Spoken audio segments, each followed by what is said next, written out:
Howdy, I'm Larry Rader, and this is Barry Harrelson. Barry, why don't you start and introduce yourself, and then I'll talk about myself.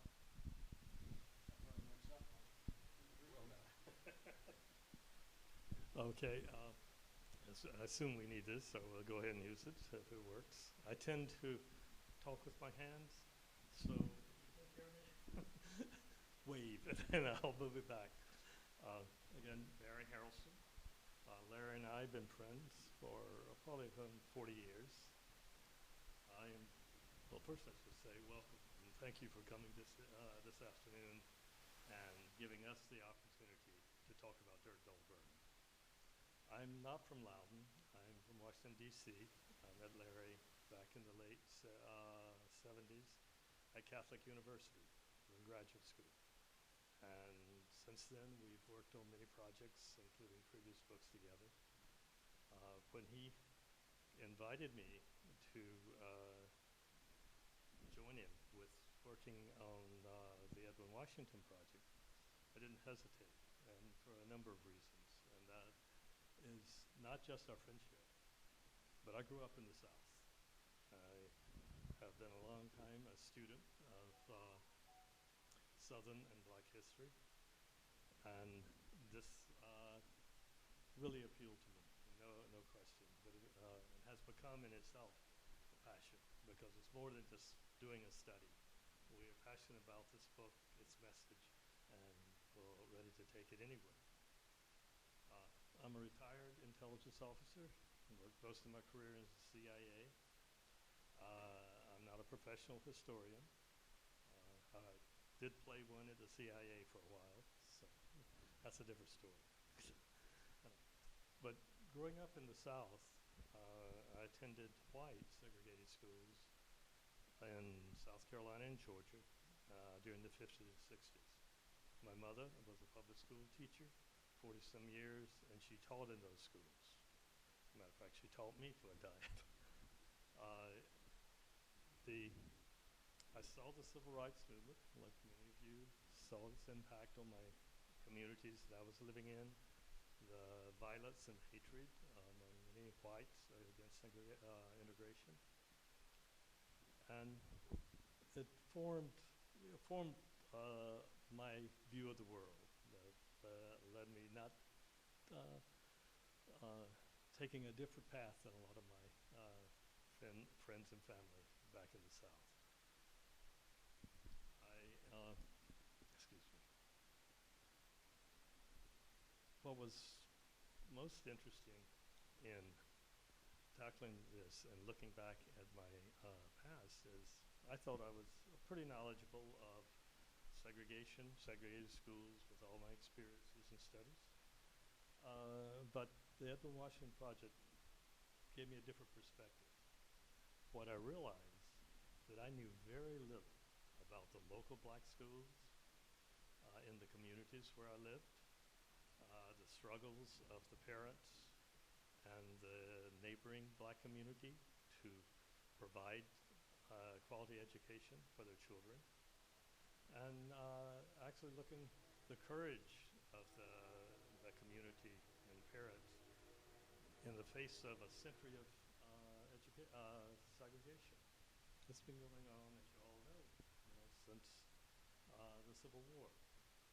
When we looked at the records that Larry will talk about that were found in an abandoned black school, the training center in Leesburg that was built in 1883, we realized there was a unique opportunity to present a history of one community's segregated schools dating back to the Civil War, because we found records that dated all the way back to Reconstruction among these files. And so Dirt Don't Burn is a narrative of an extraordinary community who overcome those cultural and social hurdles.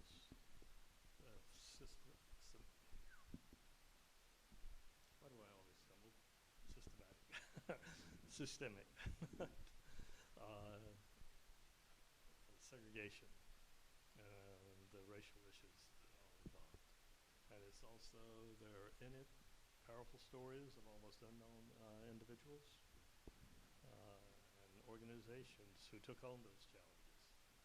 So the risks taken, the sacrifices made, all for equality of education, really stands as an inspiration for all. And it was an inspiration for me and the commitment we have to sharing this story. And with that, I'll let Larry take over and tell the story. Thanks, Barry.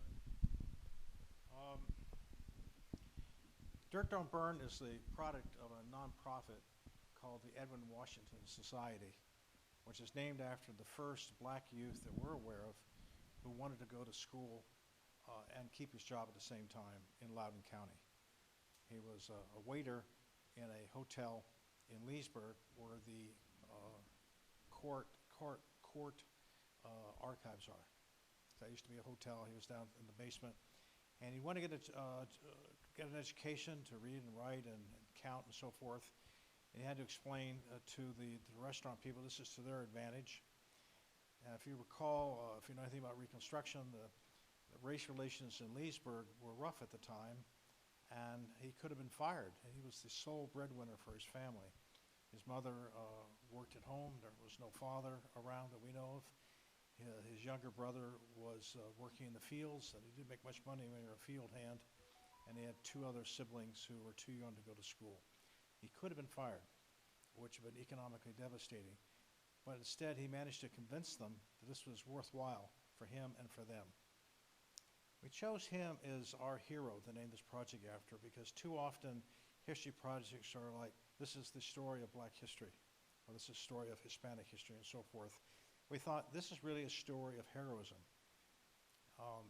And that gets into why I'm even doing this story. I gave a lecture to a bunch of fourth graders about 2 years ago on the Edwin Washington Society.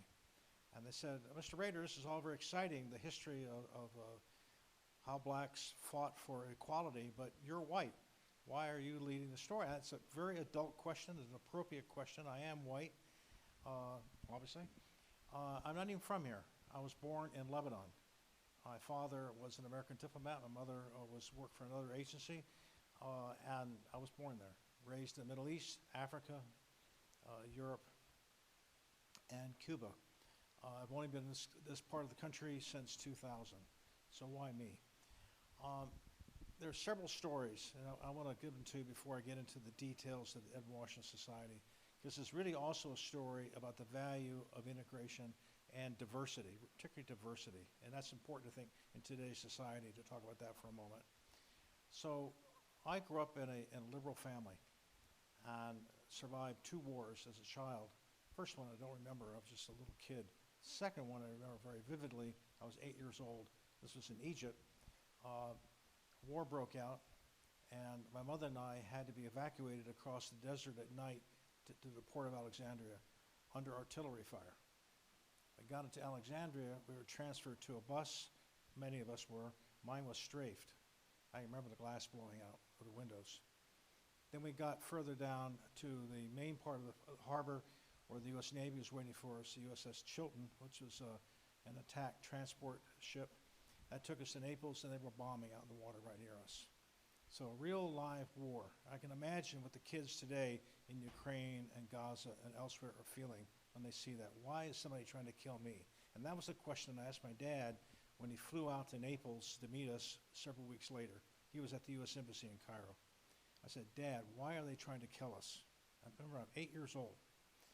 My father tried to explain, because he was a veteran of World War II, and my mom as well, that in his opinion, war was created by greed and about the inability of people to try to understand other people. He had served throughout North Africa as an ambulance driver in World War II and saw civilians slaughtered by war. And that's what decided for him to go into diplomatic corps rather than being a doctor, which is what he planned to be. He said, the rest of your life, you need to think about that, about the importance of getting to know other people before you make up your opinion. He had other stories as well. Then later on, I was in college. Martin Luther King had been assassinated. I was living in Germany at the time. Came to northeast Missouri to go to school, and was dating a girl from Zaire, which is now the Democratic Republic of the Congo. And Maria Iyofi, her name was. And so we're dating, and we decided to go to a restaurant on the border of Iowa.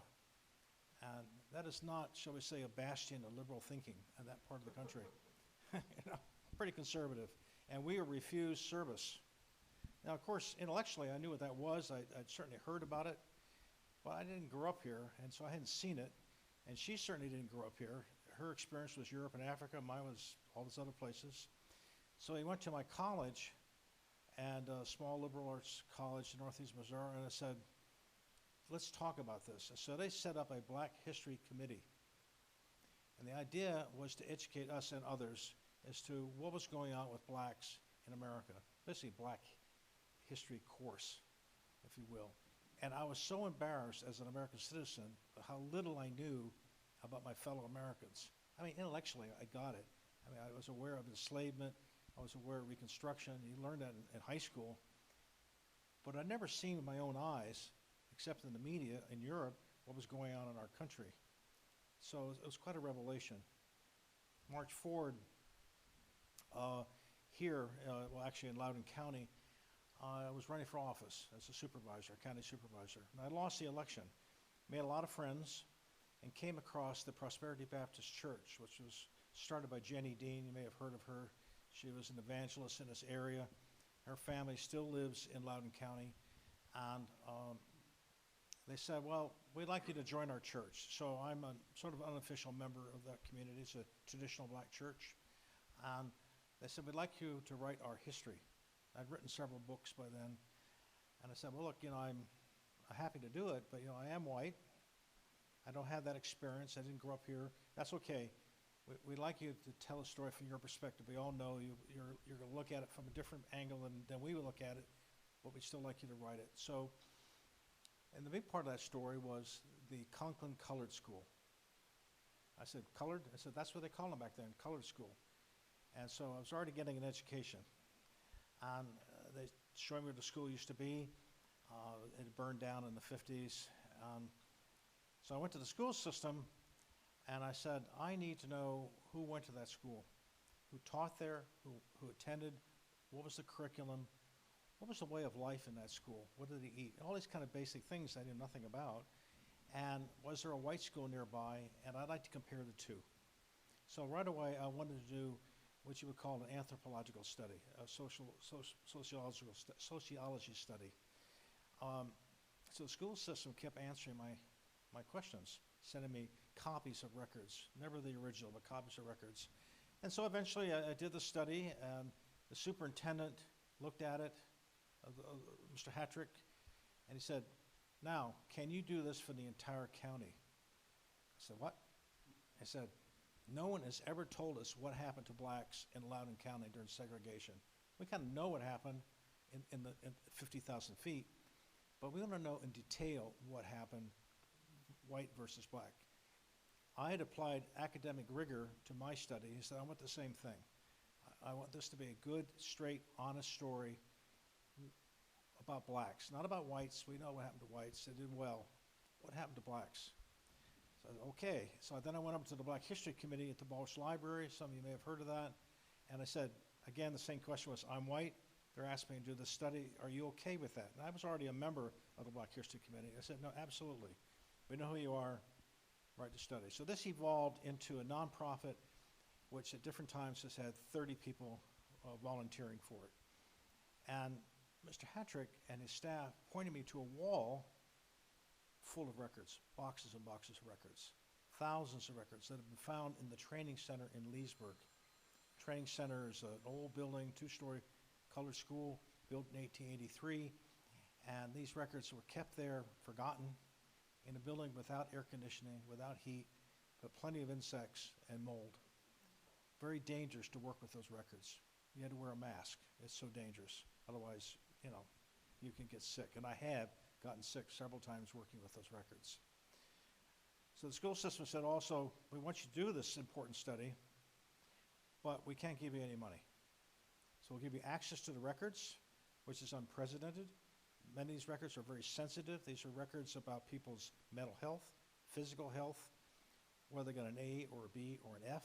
Things that should not be shared with the public, but I needed to know in order to get a bigger picture about how blacks versus whites were faring and why. And so I said, we're going to trust you to look at all these records, understanding that there are these rules.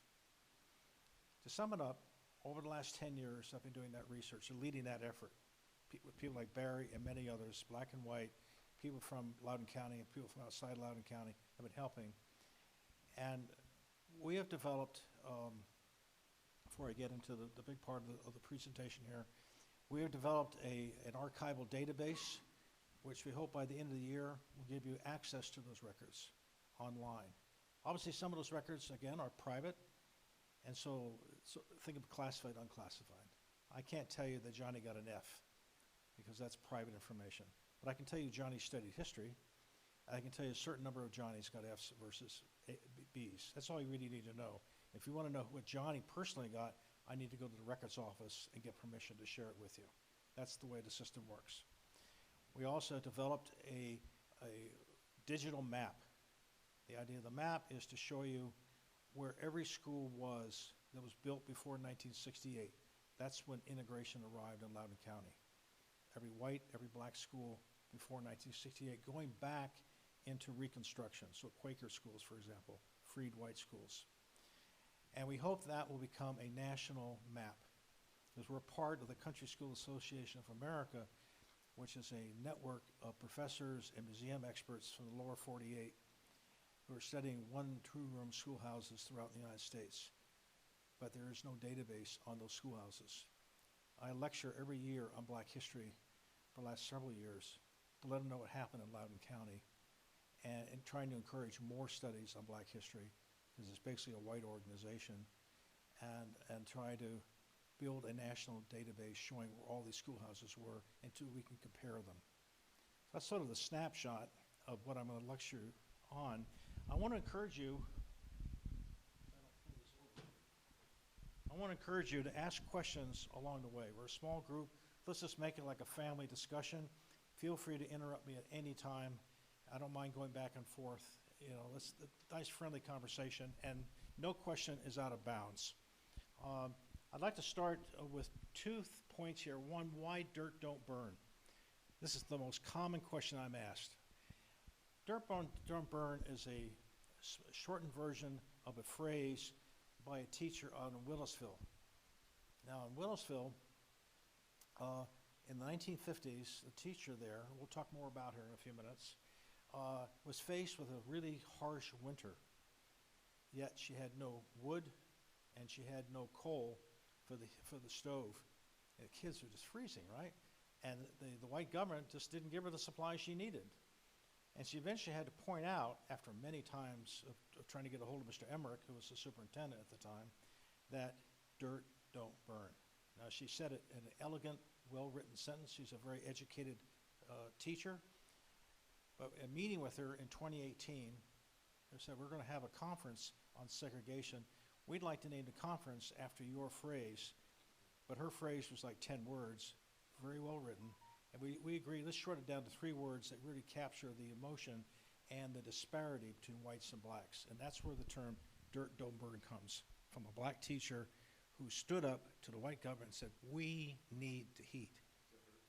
No, this is Edith Harris. We're going to talk about Edith Harris in a minute, because she's a monumental figure in education in Loudoun. You will see a picture of the teacher, however. Now, over here, you all know about Douglas High School, which is often called the first high school for blacks in Loudoun County. It's not. It is the first dedicated high school building for blacks in Loudoun County, and it's an achievement, a huge civil rights achievement, but it is not actually the first high school, and I'll explain that in a moment. I'm part of a committee that was set up to restore Douglas High School to its former grandeur. And they said, well, we need a statue in front of the building. And they looked at a whole bunch of statues, some very abstract, some on very famous people. And I said, in my opinion, we ought not to have a statue of a famous person in front of the building who never was inside that building. We already have several monuments to Mr. Douglas inside the building. There are lots of other famous people we want to honor. But how about a monument for the people who are your ancestors? The people who fought for that equality. That's who these are. These kids here represent black children going all the way back to the age of enslavement who wanted an education. The ancestors, basically, the people who are in that room. So I want you to look at, when you see the statue erected later this year in front of the building, that's what these are. These aren't just nameless people.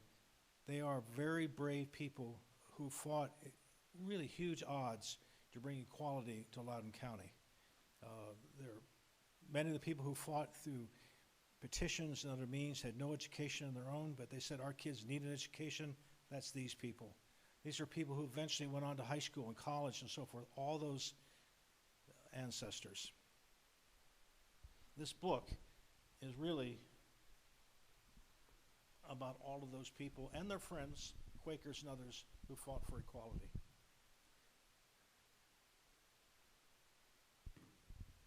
So I mentioned the Edward Washington Society. We're a 501c3. We had to do that rather quickly because we realized that the school system wasn't going to give us any money, and it's expensive to do the research that we do. And we travel around the country getting records about Loudoun County. Believe it or not, there are records on Loudoun County and York County as well in Atlanta University and the archives there.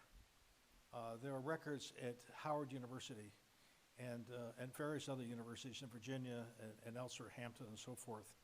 It costs money to go to those places, hotels, gasoline and all that. And we're in charge of preserving the records.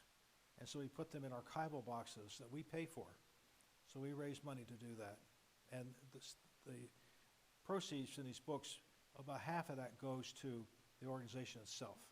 The other two go to the authors, because we spent 3 years writing the book. But this gives you an idea of some of the stuff we're doing. I already mentioned the digital map. Our website gives a summary history of segregated education. Each schoolhouse has its own page, and that will link eventually to the database when it goes up at the end of the year. And then we also took over the Bulletin of Loudoun County History. Originally, we were called the Edwin Washington Project, but now we have several projects. This is one of the projects. This bulletin is a magazine published every year since the 1950s, virtually no black history in it. I took it over, 4 years ago now. We have made sure that every single issue has at least one article on black history. But it's a general history of Loudoun County, not just education. This month, April 13th, we are hosting a conference on Brown versus Board of Education. Now just think about that. That's a long time ago, Brown versus Board of Education. But there's a lot of rumbling in the judicial system about reorienting people's rights, reinterpreting the Constitution and so forth. Here's an opportunity for you to sit in a room with attorneys, former judges, and just common citizens to discuss those issues. I invite you, it's free. Please come. It's at Douglas High School on the 13th at 2 o'clock. And in June, I'll be going to Toledo, Ohio for that Country School Association of America annual conference, lecturing on black history in Loudoun County, encouraging people to have more essays on black schools at the association. And they do that. It's not 100% white, I don't mean that, but it's pretty much. And in November, Barry and I and one of our volunteers will be at the Library of Virginia. They're broadcasting a panel discussion on this book. A bit of breaking news on this, and almost haven't heard of this already.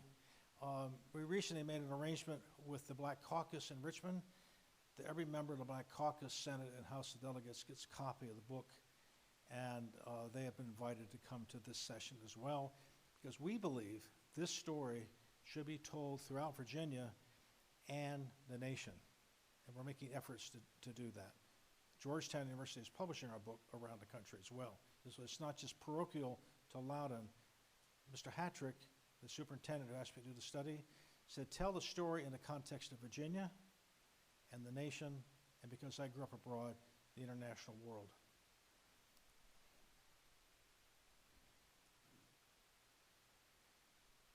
So mostly it's based on interviews,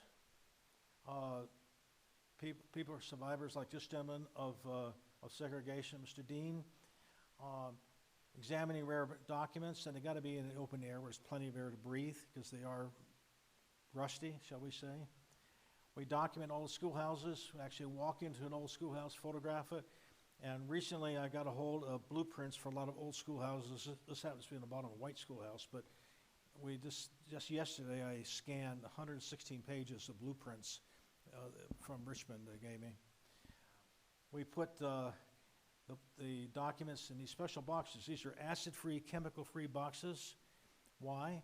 They were in what are called banker boxes. Last thing you want to put documents in is a banker box. These do not chemically react to the paper.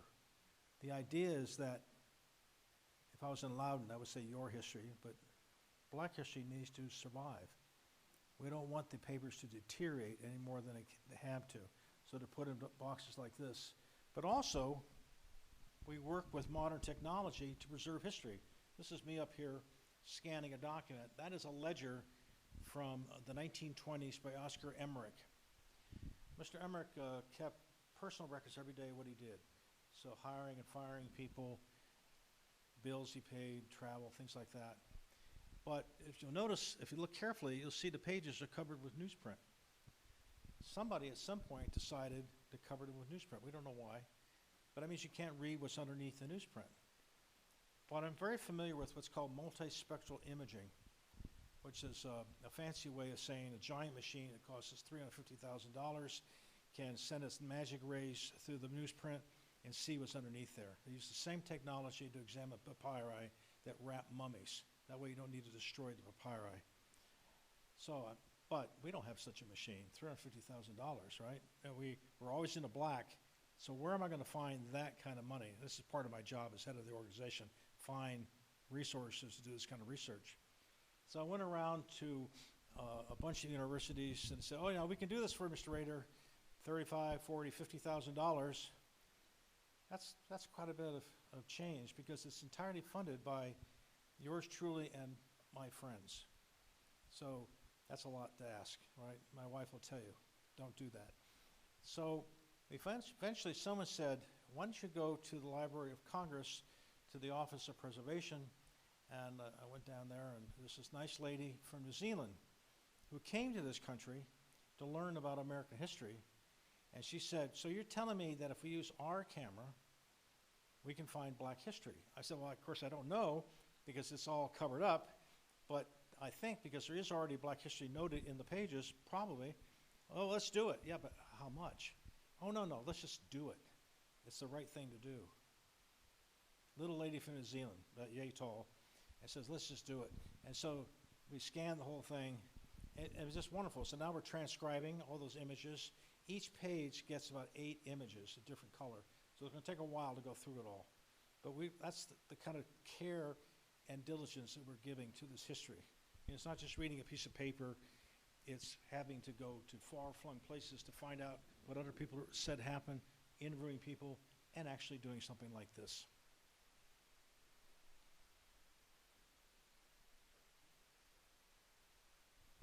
This, if you can see it, is Edith Stewart, Ethel Stewart, excuse me. This is the lady who gave us Dirt Don't Burn. This lady right here. Can you see that? So she's still alive, lives in Willisville. Wonderful lady. She was just tickled pink that we were taking her seriously. She says, well, it wasn't all that big a deal, but we don't see it that way. We know that when whites were trying to get change, they could go to the school board and say, we want to change. It was no problem. But if blacks wanted to go to the school board, they couldn't because they weren't voters. You can only go if you registered to vote. You can only register to vote if you paid the poll tax, took a test. It was tough, right? And they just didn't want to hear from blacks anyway. So, but they insisted, and she wrote letters to her employer, the superintendent, and said, I need to warm my kids up. Dirt don't burn. So she's a real hero for us, still alive. So this is really about, this book is about all those people, and as I said, the various ancestors of the folks who are living today in Loudoun County who fought for equality. And here's some of the other heroes. First, this Edwin Washington. We really don't know what he looked like. So I went to the Black History Committee, and I said, all right, there's this gentleman here. We have an idea about him, what he did for a living. Yes, sir? They get paid in money? Yes. Yes, it did. Yeah. So we don't know what he looked like, so I asked them, what do you think he looked like? Let's not draw his face, because hopefully someday one of his descendants will show up, and they might know what he looked like. So let's not have a bad face on it. Let's draw him from the rear, going to a schoolhouse, but how should he be dressed? So I did the drawing, but it's based on a committee effort. The Black History Committee said he should be carrying a book. These are the kind of pants he should wear. Some people are saying sandals, shoes. It was a big debate, and that's the way it should be. Because the thing I noticed about studying the history of how blacks resisted segregation, it was very democratic. They debated, got angry occasionally, worked it out, and came to conclusions. So what happened here, just in that one drawing, is symptomatic of what happened throughout the era of segregation. Blacks fighting for equality, but doing it in a very typically democratic way. Voting. John C. Walker. John C. Walker was a Sunday school teacher in Leesburg, Virginia. I told you about the training center, two-story building built in 1883 next to Union Cemetery in Leesburg. Well, there was no high school for blacks in Loudoun County. The closest they could get to a high school were lectures, sometimes provided based on a single book, often on physics, meaning physical conditions of the body.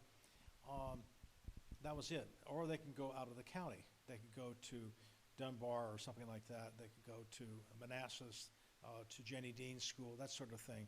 But there was no high school. The first high school is the second floor of the training center. That program was started in 1920 by this gentleman here. And of course, he had to have permission to do that from Mr. Oscar Emmerich, who was the superintendent, who was a segregationist. But he did at least allow them to have a limited program. But let's talk about that program. In order to teach chemistry, well, the white government did not provide them anything. So they had to go, what? To all the parents and get beakers and pans and so forth to teach chemistry. If they needed money, the black families had to raise that money, or the Quakers through bake sales and so forth, because the white government wouldn't give it to them. Very limited amount of money anyway. John C. Walker in 1920 did something else extraordinary. What was going on in the 1920s? People were being lynched for just looking across the street askance at somebody, being lynched, right? This gentleman marched all the black teachers and students through the center of Leesburg, a southern capital. Peaceful march. So we found this by looking at pencil markings on some registers. We didn't know what this is all about. No one ever heard of John C. Walker, for one thing. And so we had a little research and discovered in newspapers that this guy had led this march. I think that's really extraordinary. It's another example of the bravery of these people to have equality, because they knew from their days during Reconstruction, when Edwin Washington went to school, for the Quakers, that they were American citizens. The Quakers educated them about that. The Quakers told them about writing petitions to the government to redress grievances. They told them that you are Americans, you have a right to equality. John C. Walker taught that as well, and did it by demonstrating in a nonviolent way. Edith Harris, the lady on the cover of the book Dirt Don't Burn, is from Pennsylvania, came over in 1930 to move the program up a little bit. She did something interesting as well. She put the black community into context by teaching them how the international community saw segregation. And she talked about international law. She talked about the causes of the Civil War, the real causes of the Civil War, slavery, not just, states' rights. That's pretty brave, you think about that, right? Because race relations in Loudoun County and the rest of the South weren't great. This isn't Mississippi, but it wasn't terrific either. Gertrude Alexander, 1946. Gertrude Alexander was a supervisor of other black teachers. They go by different names, but anyway, supervisor of black teachers. Uh, she started the countywide league of black PTAs. Now, when I first started my research, people kept talking about the countywide league like it was a unique feature of Loudoun County. But what I discovered by going down to Hampton University is that there were countywide leagues elsewhere in Virginia as well, and one of them still exists to this day, down south, right near Roanoke. And I've been down there and met with them. We have a relationship, our two organizations. So Gertrude Alexander also started a voting club. And she also lobbied for an actual accredited high school. This program was not accredited until 1940. The last year it got accreditation. So it's actually the first accredited high school for blacks in Loudoun County. But the Douglas High School, which is this monumental achievement in my mind, it's a temple of civil rights because it's a dedicated school dedicated accredited school to accredited high school for blacks. That's quite an achievement. That's what she fought for, and the Countywide League fought for it. And the other thing about the Countywide League I want to focus on is that, about unions, the idea of unions is that if you are just a single employee going to the employer trying to get a change, probably not much is going to happen, right? But if you bring all the employees together, the power of many, you have more ability to get changed, better salaries and so forth. The Countywide League took that approach with PTAs. We have a lot of schools in Loudoun County, but if you take each school individually, all by itself, like Willisville, Conklin, or whatever it is, going to the school system saying, I want change, not much is going to happen in the segregated government. But if they're all working together, you have much more power. Janie Redwood over here, in the 19-teens, white schools started to consolidate. What that means is one-room schoolhouses, you have all your classes in one room. But that's not the most efficient way to teach elementary school. So they started creating consolidated programs, meaning that in one building you'd have several rooms, each with its own grade. Now, people will argue whether that's a better system or not. I've been over in Texas and other places where people went to those one-room schoolhouses and love it. But anyway, there was this big program to upgrade the educational system, but it wasn't percolating down to blacks. The white government wasn't providing a plan to consolidate them into what became Banneker and Carver, if you know those schoolhouses in Loudoun County.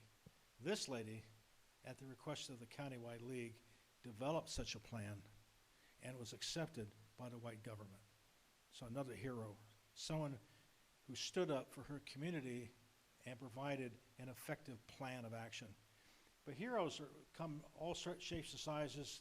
I want to point out Donna Croy over here in 2018, the former head of records. Remember all those records I was talking about, boxes and boxes of records? At one point, Richmond wanted to destroy all those records, most of them, just throw them, because they're old records, dusty, you can't breathe them, just throw them away. She said, no, this is real American history. In the case of blacks, it's civil rights history. She's from Loudoun County. She got it. And so she fought to preserve these records. That's her looking at a few of them right there. So this is a real hero for the black community who realized that these people's story needed to be told someday. She's actually one of the people who asked me to do this study.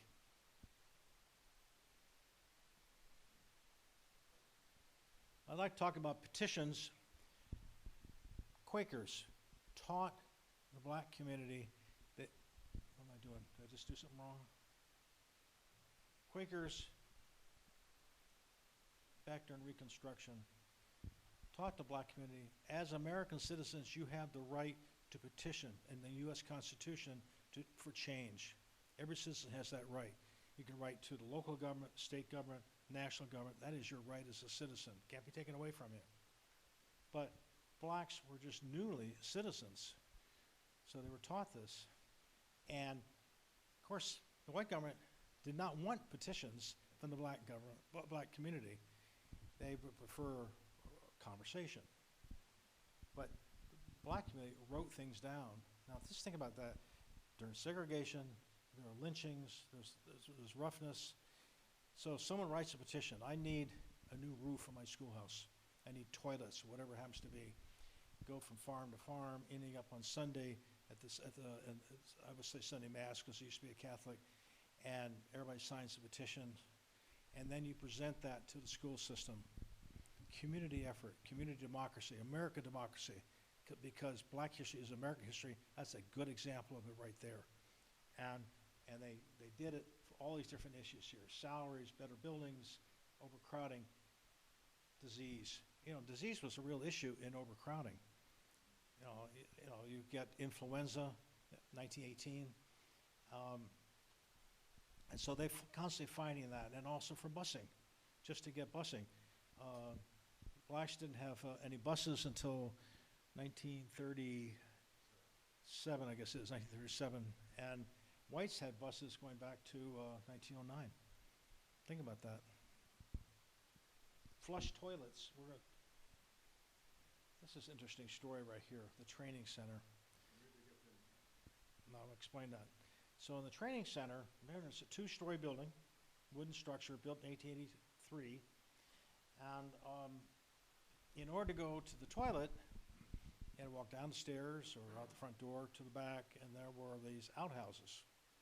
Now, flush toilets already existed in many white schools, but not in this particular schoolhouse. So they said in the 1950s, we need flush toilets. And the government said, we don't have the money for that.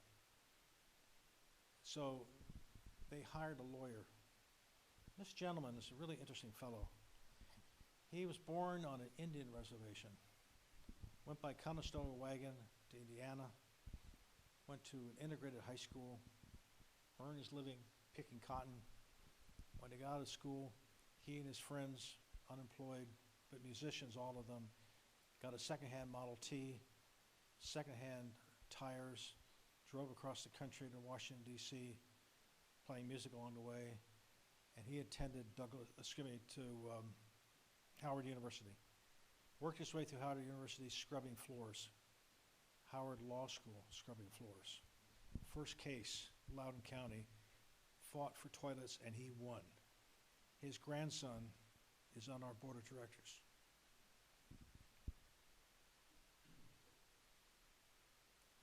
Mr. Emmerich. Mr. Emmerich is a fascinating individual. Whether you like segregationists or not, I hate segregation, he's still a fascinating person, a very intellectual individual, a progressive in the sense that he wanted to improve education for everybody. His ideas are a little bit different than ours, but he certainly wanted to improve education. He began as a high school principal in Round Hill. Then the U.S. Army hired him to go to the Philippines, where they trained him, because it was a facility for mathematics, in surveying. He eventually surveyed many of the school properties in Loudoun County. He was an expert at that. Came back, and he said to his girlfriend, let's go to the Philippines, because life is good there. It was a colony, right? I had these photographs of him from family records showed me these photographs playing with these kids in loincloths. Let's just say they're not politically correct photographs. And she said, no, I'm not leaving Loudoun County. I'm not leaving Purcellville, which is where they lived. So they stayed, and he became superintendent from 1917 to 1957, an ardent segregationist. But he believed in the Plessy versus Ferguson concept of segregation. So he said, that means as things are separate, but they must be equal. Now, of course, we know from Brown versus Board and from studies that you can't have equality that way. But he did try to make things equal, and as you can see here, 4 years before Brown versus Board of Education, he pointed out what? There is discrimination here, and if we don't take care of it, the courts are going to take it away from us. So although he was a segregationist, he understood that it was ending. The courts were going to take it away because it wasn't really equal.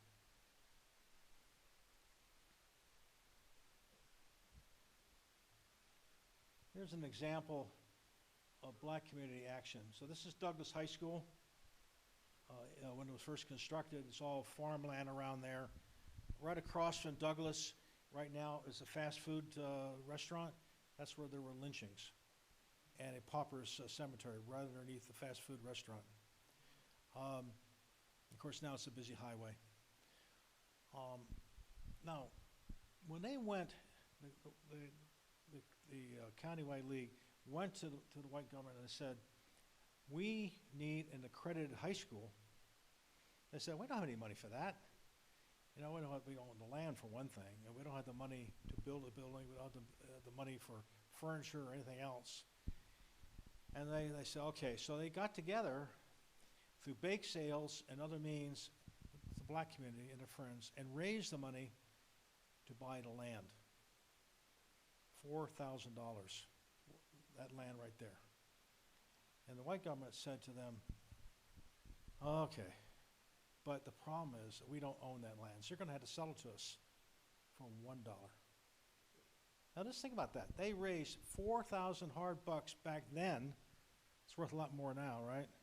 And had to sell it for $1, but they said, that's okay, because our kids deserve a proper education. And so they made a deal. But one part of that deal is often not talked about. They were in the training center before they went over here, the high school program. But that building, if you remember my telling you, was 2 programs. Second floor was high school, for sure. First program was elementary school. Why was the building finally closed? Because it was a fire trap. And they said it's unsafe. But guess what? They left all the elementary kids there when the high school program moved over. For years, they were left over there. Let's think about the inequality of that. Anyway, John Wanzer, head of the Countywide League, and the others fought hard, and they got their building, but guess what? It was an empty shell. No furniture, no books, no nothing. So the black community had to raise money again for their education. It's just amazing to me, you may recall at the beginning of my lecture I said I was born abroad in Lebanon. So I've lived in parts of the world which have severe civil rights problems, where people fight with machetes for civil rights. Somehow, and people throughout the South were doing this, it's not unique to Loudoun County, but folks in Loudoun County and here in Fauquier and elsewhere, you guys fought for your rights through peaceful means. You understood the Constitution, used the Constitution, used the legal system appropriately, and got a feature of equality. Not 100%. I would say that we're not 100% equal right now, but we're a heck of a lot better than we would have been had they not done what they did. And so I, as a citizen of Loudoun today, even though I'm not from there, I'm very proud of this community for what they did and how they did it.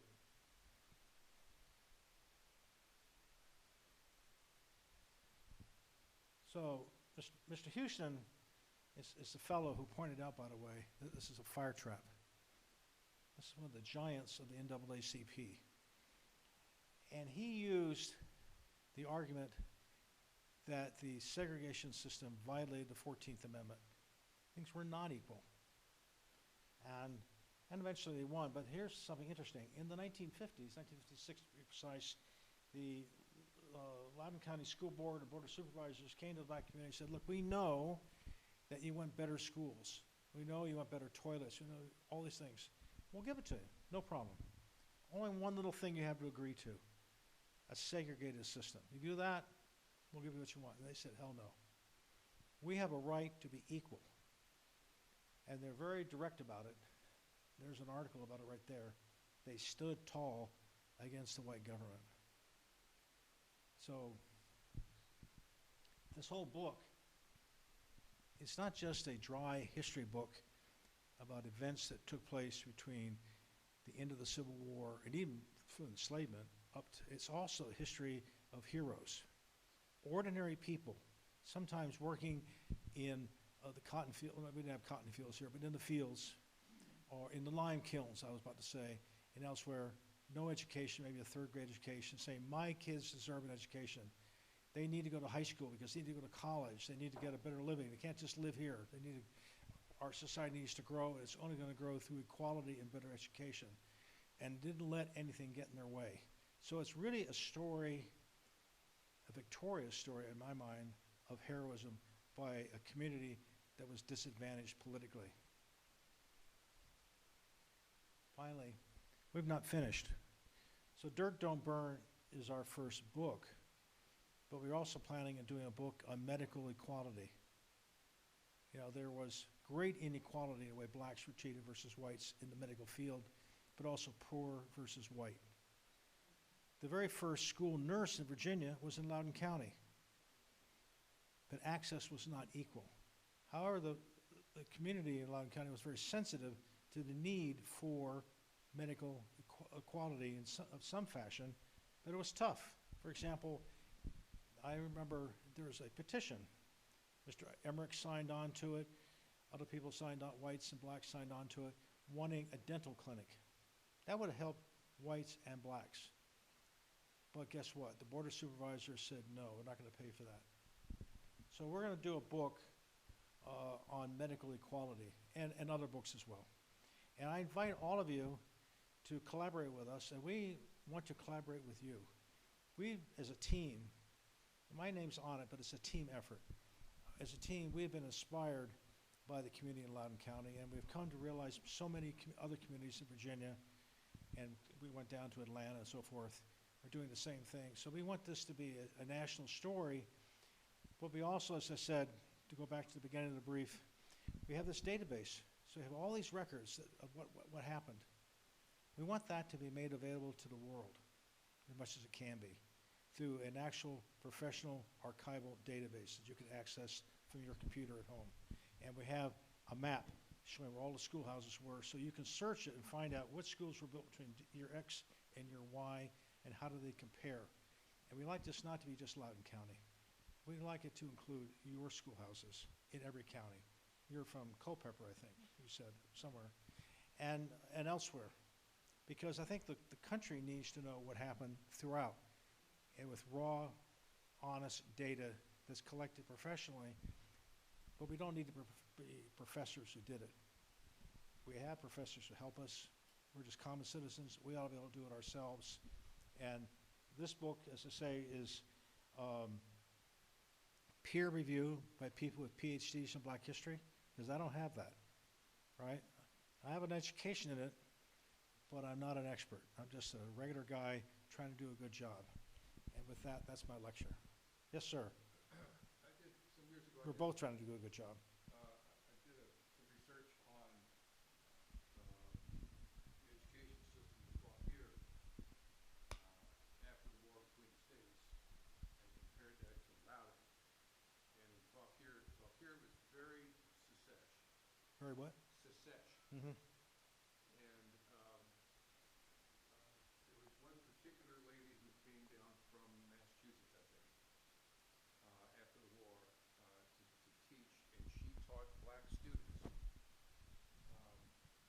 She ended up with a rock thrown through her front window in her house with a note that said, "You're out of here or you're dead." And she left. Mm-hmm. So, and that wasn't the only person that happened to. Like, anybody who tried to help black people was on the short list for getting, the stars knocked out. And so, but it was from what I could tell, at least Loudoun was a bit more liberal. Yeah, we had the same thing here. Oh, I know, but Or there. the Quakers were a force for helping blacks and others. Just a bit. Well, Carolyn Thomas is an example of what you're referring to. She was a Quaker teacher who taught Edmund Washington and was staying in a a black home, was told to get out of town, and she had to move on to another town. There are lots of examples of that. That's just repeated all over. Right, exactly. And they, despite everybody's best efforts. I think, obviously none of us were alive then, but when looking at the newspaper accounts, you could probably have smelled the embers of the war still during Reconstruction. Racial relations were not good. It took a village to bring it all together. Well, the momentum or the energy toward persecuting blacks was, I think, stronger after the war. Stronger because the South had lost. They lost all their power. The blacks were freed, and the South was ruined. And there was a tremendous amount of destroyed. Transportation system was destroyed. Just about everything. The banks were broke. The money was no good. And there was this period of desperation. Wasn't just blacks, but everybody. Everybody was scrambling to get a job. The blacks were underbidding whites for jobs, and it just built up this cauldron of anger and resentment that just put everybody over the edge, I think. And You'll see that described in the book. There's a particular story that has to do with the book Jack and Jill, which talks about black migrants going through and being mistreated just simply because of migrants. There's nothing wrong with them as people. They were just looking for a job. what did women do who had a child or two or three, Mhm. and her husband either died during the war or was just out there somewhere, couldn't get home, and what were they to do? What were they to do? And I think survival was the main thing that they had to do, survive. Mm. But the whole country seemed like the whole country was on the move. Tens of thousands of blacks were trying to move north, and people trying to get out of the south. It was just a horrible, horrible time, that entire decade. Let me tell you another quick story about the inequality, but how people tend to deal with it.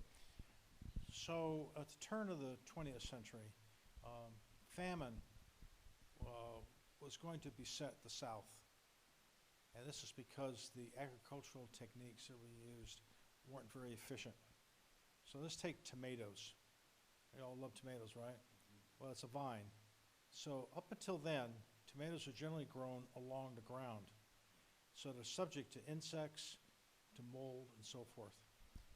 Modern growing said, grow them up, and you're away from the moisture, you're away from the insects, at least some of them anyway, and so forth.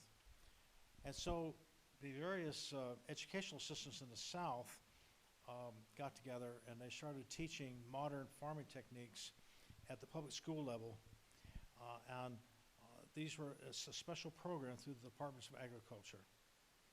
And so they divided these things up between black and white. But the idea was you would teach kids how to grow tomatoes or corn. Those are the two big crops. Girls and boys would be involved in this. And you have competitions, and then people would come and see your kids are growing a whole flock of tomatoes and say, oh, I'm a traditional farmer. I see what you're doing. Maybe I can change what I'm doing. In Loudoun County, blacks were not allowed to participate in that program. They had fairs associated with the program, but they didn't do the growing part. Other counties, blacks and whites did in parallel with each other. It's a vast, interesting study of prejudice, and it's one of the things that we want to study. I mean, I will tell you, in our records, and probably in yours as well, there are probably 20 or 30 PhD dissertations. I mean, just take the training center. How many of you know the history of training centers? Training center is a term that came out of a discussion between this wonderful man who was a professor of Latin at Tulane University and white governments. White governments did not want blacks to have high schools, a building called a high school. But this gentleman and others felt they should have a high school education. So the compromise was to call it a training center. And they would get a secondary education, limited, but a secondary education, and also train teachers that would become black teachers. But that history hasn't been written. The last time anybody wrote about it was about 1924, I believe, was the last book about it. One of our plans is to rewrite that history. Who funded it? Yes, ma'am, in the back.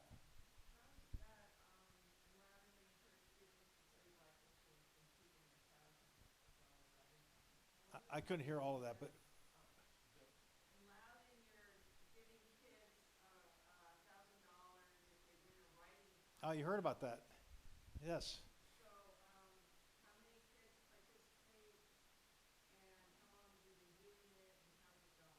Well, we just announced it a few weeks ago, so numbers are small. They don't need to have the paper ready until the fall. So, but we are working with the school system. It's the first time they've done that. So we're offering out of our money $1,000 to to the best essay. It's actually 2 essays, so it's $600 for one, $400 for the other. So we hope it's going to go well. One thing the school system has done is those books over there, they bought a whole flock of them from us to give to the teachers so the teachers can teach Black history in Loudoun County Public Schools. We're hoping that I just asked, there's a flyer here on the essay. I'll leave that on the table over there. Barry and I just lectured on the book to, I think it was 60 teachers. Each one got a copy of the book in order to facilitate the teaching of Black history in Loudoun County. And with that, an announcement about the $1,000 prize. Like I say, it's 2 prizes, really. And then we're going to publish some of the other essays as well that didn't win first and second in the Bulletin of Loudoun County History. And hopefully more money will come in, and next year it can be a bigger prize. You know, money, you know, like I say, no bucks, no Buck Rogers. So we're going to do our best. You know, and we're doing this in partnership with the Loudoun Douglas Alumni Association. I mean, it's our money, but we're doing this in partnership between the 2 of us. Because we think people, like I say all the time, and I mean this sincerely, Black history is American history. We are both citizens of the same country. And to go back to that thing I told you about back in the Suez War, my father taught me. Why are there wars? Why is there social conflict? Because people are unwilling to learn about other people. When my dad went to high school in St. Louis, Missouri, he was dating a Jewish girl. And a member of the family really didn't like that. Dad was growing up in a German community. He said, you don't do that. Christians and Jews don't date each other. Made their life miserable. That's the other story Dad told me in '56. I hadn't heard that before. We need to learn about the goodness of all people and not worry about whether they are black, white, Jewish, Muslim, or whatever. And maybe we'll have less Gazas and less Ukraines and so forth. And certainly no more segregation. Yes, sir. And of course, there's a systemic where you talked about the money. Yes, sir. We give you money, we give you schools, but you have to do your segregation. Have you found any lines where this will either copycat or what? Because it happens so many places besides just around other parts of the country. Were they copying that, or were they being guided to do that, or was it systemic at a higher level? And we're encouraging you to go to these communities and say, hey, we'll let you have these schools, but you got to stay segregated. How high up does that go? Well, it was a variation was happening all across the South, and I can speak to South Carolina growing up there. Their approach, as the Brown Board of Education that was pending, it actually, the first case that involved the 14th Amendment started in Clareton County, South Carolina, and Marshall was down there, and that was the first case they brought. Well, the governor of South Carolina, seeing this coming, theirs was to build schools. Just go ahead and not the trade-off, build schools, and built 700 new schools in the 50s for black, trying to head off integration. And that was the approach there. Obviously, it still was the same thing. It was not enough, you know, and it wouldn't be, because it was an attempt to maintain it. But some variation of trying to buy off the black community was happening all through. You know, this one happened to be Loudoun's version, but I suspect some version of that happened in every state and many counties. So would you say that was government driven, or was that just people just copycatting? No, this was driven by the state governments. This was the states. This was state governments and down to the supervisors. And Larry was talking about petitions and signing and how they were used. In this one particular county, South Carolina and Clarendon that I mentioned, the people who signed that petition, it was really for buses, and there were many petitions in Loudoun. We need buses, because it led to the court case. The principal was fired because he had signed it, a black principal. Anyone who signed that, many of them were driven out of the county. They had their houses, rocks and things thrown. and this was in the late 30s. And so, that's why I like to say this is not, it's a story important to Loudoun, but beyond Loudoun, because there's so many situations where it's denied or lost the history, yes? And I've heard that before Brown versus Board of Education. The government was anticipating that might be a change. Do you have any years for that when they were kind of worried? Like you said, they were trying to buy off people Well, saying, well, build your school in the state yes. segregated. When did they start worrying that things Well, might change? again, Emmerich worried about it pretty quickly. yes. We have a whole bunch of his private records showing he was studying what was going on in other counties. I don't know if you hear all that. 40s or 1950s or? Oh, in the 40s, they're already worried about it. I want to talk about petitions just for a second because that fits in. I was, of course, aware of what a petition was, but I'd never seen a local petition. And going through these records, if you recall, I told you that when the superintendent showed me the records, they were in banker boxes. So we're digging through the boxes, and I uncovered this package wrapped in red butcher paper. Have you been to an old butcher house, where hot dogs are wrapped in red butcher paper? Well, this wasn't some desiccated steak. They were a bunch of petitions by black people. I'd never seen it before. They're all rolled up. Took a couple weeks, gently letting them to flatten out. So we have all these original documents written by blacks and whites looking for equality. But of course, for blacks, the political hurdle was much higher than it was for whites. So what we have decided to do is we have scanned each petition. We have transcribed each petition and listed all the people who signed the petitions. And we're going to do a biography on each one of them. Some of these people were just workers in lime kilns. The one thing they did was sign that petition. That was it. That's a big thing. Other people did a lot more. Some people were founders of the local chapter in NAACP. Other people were teachers and so forth. It's a wide range of black society.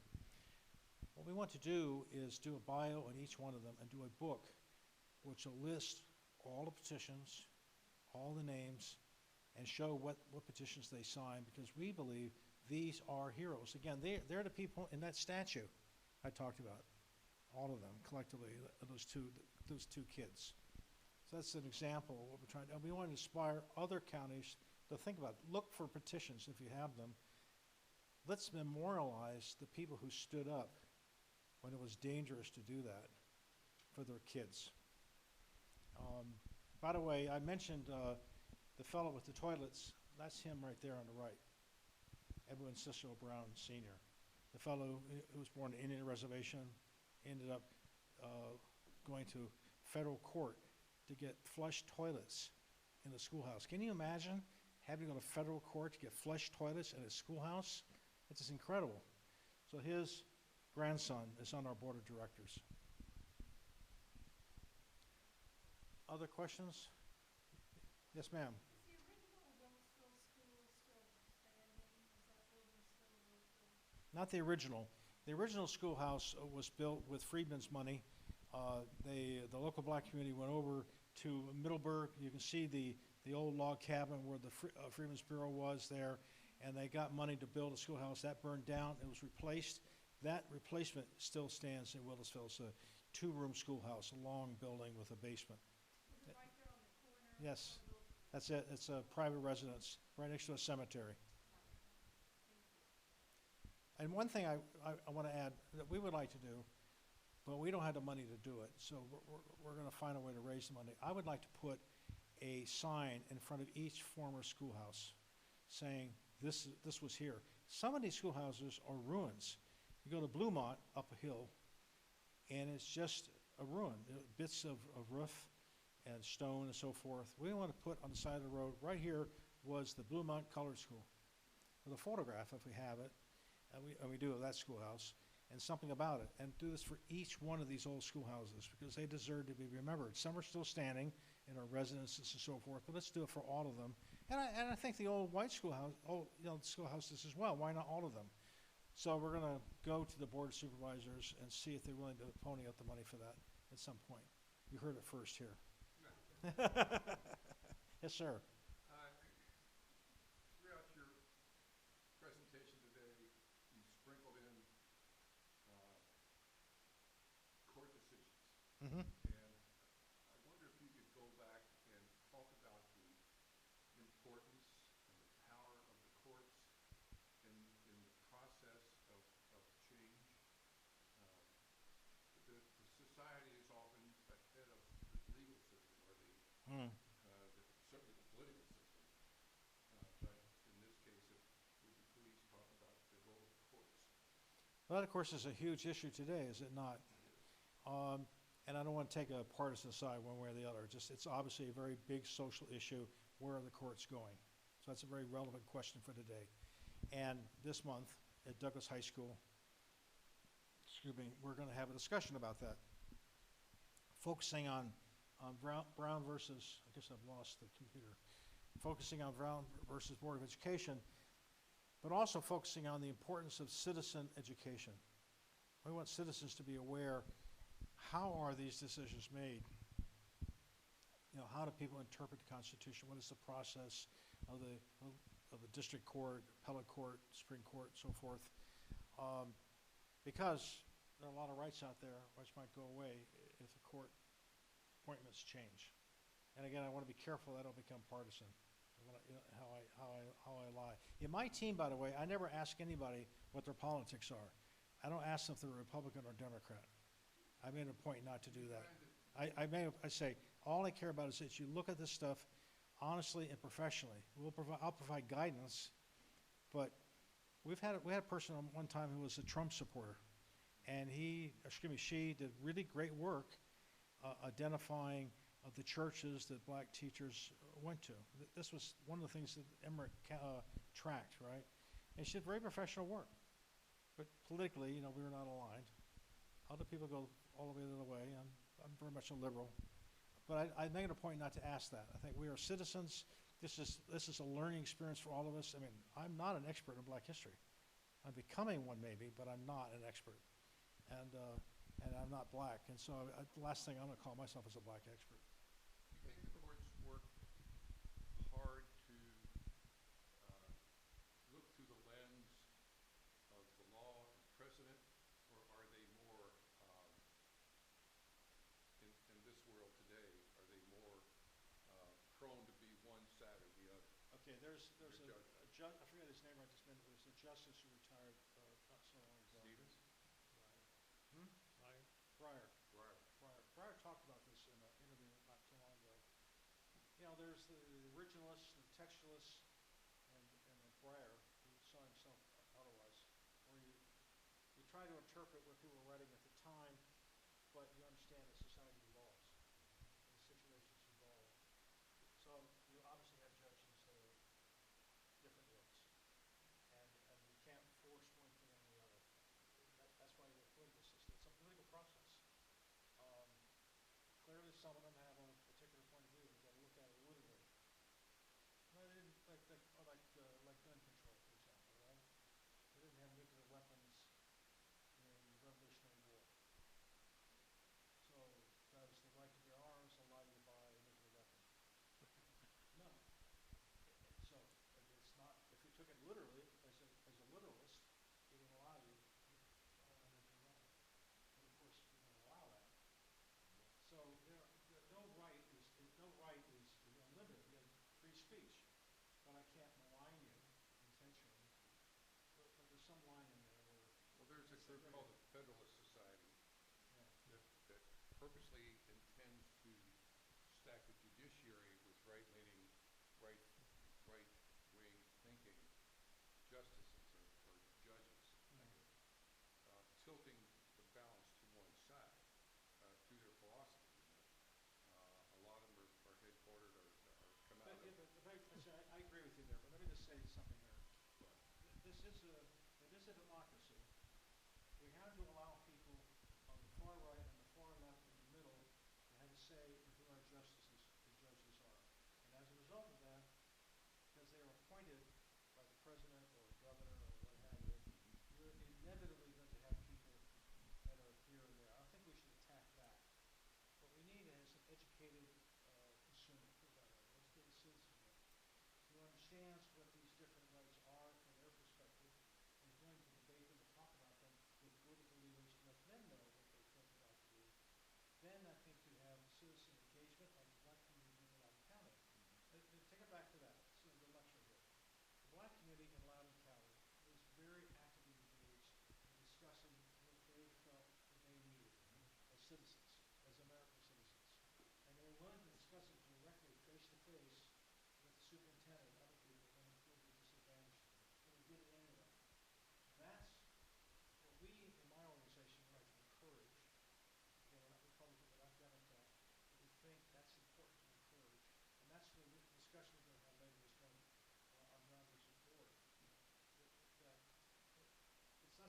citizen involvement, peaceful citizen involvement, and they affected change.